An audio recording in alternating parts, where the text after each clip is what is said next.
you came back. How's it going? Are you having a good day? Well, since you came back to read with me, would you like to read? I got a new book. It's called The Delphino Detectives, written by Mary B. Look, she's got a little magnifying glass, and he has a little badge. Looks like they're gonna investigate something. You want to see what they're about to get up to? Yeah? All right, let's see. You ready? I'm ready. Okay. Here we go.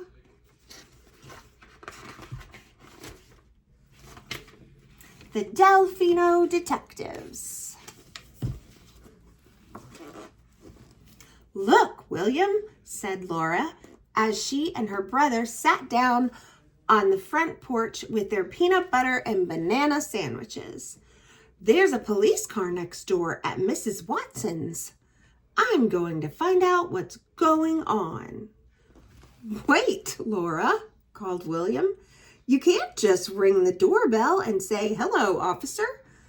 Laura Delphino here. What seems to be the problem? Of course I can, said Laura. But at that moment, Mrs. Watson's front door opened and out stepped the police officer. Goodness. Laura, William, and their cat Sadie had hardly entered Mrs. Watson's yard when they were ambushed by Mrs. Watson's yipping, yapping miniature pincer named Prince. Sadie was off like a shot and up a nearby tree, so Prince had to settle for Laura and William. But something was wrong. Prince, whose coat was normally handsome, dark, and sleek, sported strange pink spots all over. The spots weren't soft like the rest of Prince's coat. What happened, Prince? Asked William. When the officer pulled away, Mrs. Watson stepped out into her yard. Prince, she called, you come back here. I'm sorry. He just got away from me. But what happened? Asked Laura. He's been vandalized. When I let him out this morning, somebody painted my poor Pookie pink. Oh my, and that policeman was no help at all. He just asked me a few questions and went on his way. Oh my gosh. Bark, bark. He's barking at the cat in the tree. Suddenly, Prince ran, growling to the base of Mrs. Watson's hickory tree and stood yipping and jumping at the air. Don't worry, Mrs. Watson, said Laura. William and I will help you. Oh, do you think you could? Asked Mrs. Watson. It certainly would ease my mind. Delphino Detectives at your service, said Laura. We won't rest until we've solved your case. Oh, thank you. I'm most grateful. Come, Prince, she demanded. He didn't, of course, so William collected the wriggly dog and carried him to her. Come, Pookie, she said. Let's see if we can get you cleaned up. Maybe some mineral spirits. She took Prince inside. The squirrel ran hurriedly down from the tree.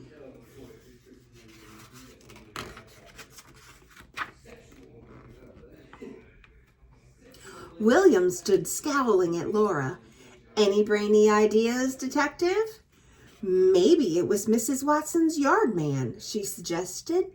Or the mailman. Prince hates them both. Or maybe Adam next door. They don't seem like dog vandalizers to me, objected William. Got any better ideas? Asked Laura. But William didn't. What do you think, Sadie? Asked Laura. Meow, answered Sadie disinterestedly and walked away. I guess we should look around, said Laura. I'll take the front yard. You take the back. Laura checked the mailbox. It was empty. What could that mean? She checked the front porch. Nothing. She checked the driveway and the garage. The lawnmower was in place.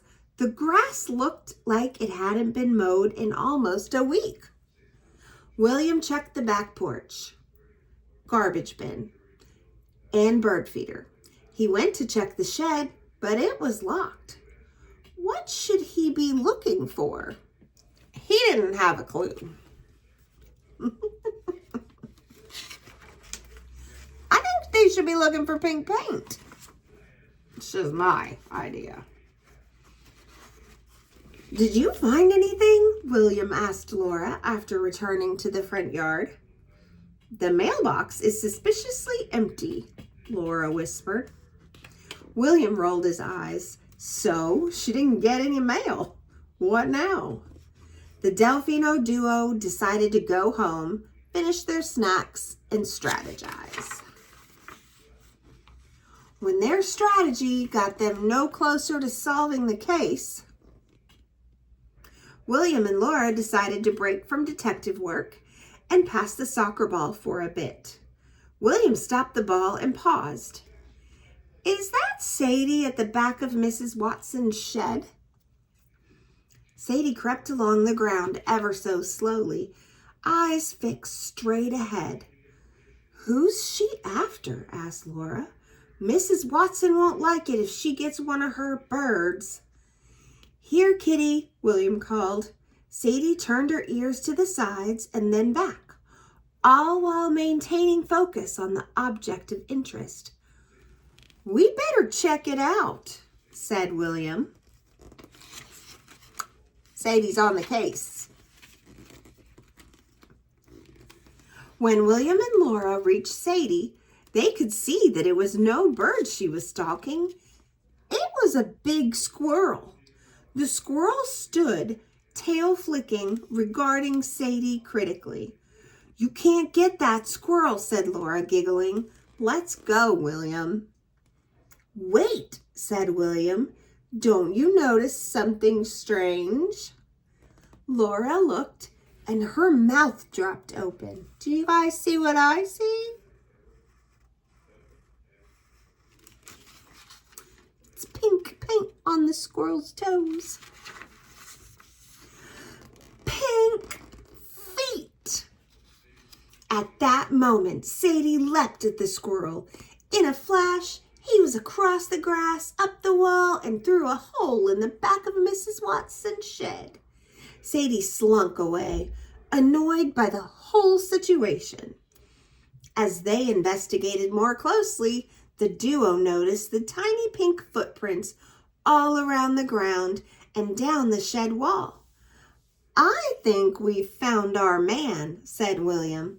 Let's talk to Mrs. Watson.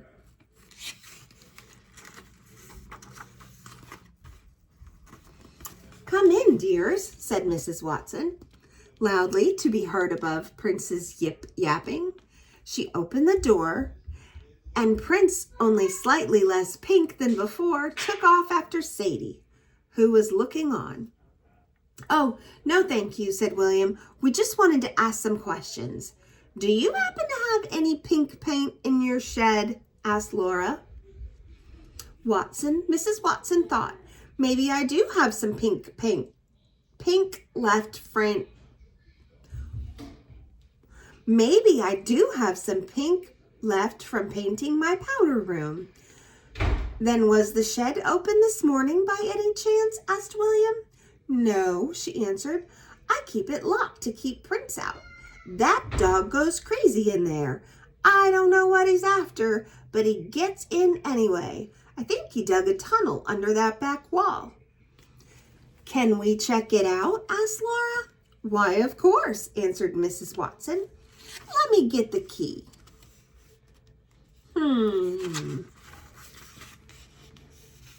Prince came running as Mrs. Watson pulled the shed door open and squeezed through before they could even begin to see inside. The open door told a story. There lay an open paint can on the ground, surrounded by splashes of pink. Prince was yipping and jumping at the shelves, from which the can had fallen. Mrs. Watson and the Delphino duo quickly identified the object of his contempt. On the very top shelf stood the guilty squirrel.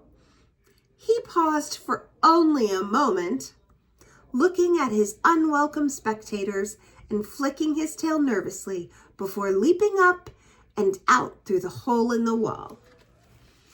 "Here's how it happened," said William. "Prince got into the shed after that squirrel. The squirrel, in his hurry to escape, knocked over your pink paint can. The lid came off and Prince got a pretty splash of pink." "I think I understand," said Mrs. Watson. "But how did you know?" "We saw the culprit outside," asked Laura. "Sadie found him. Pink feet." Mrs. Watson laughed out loud.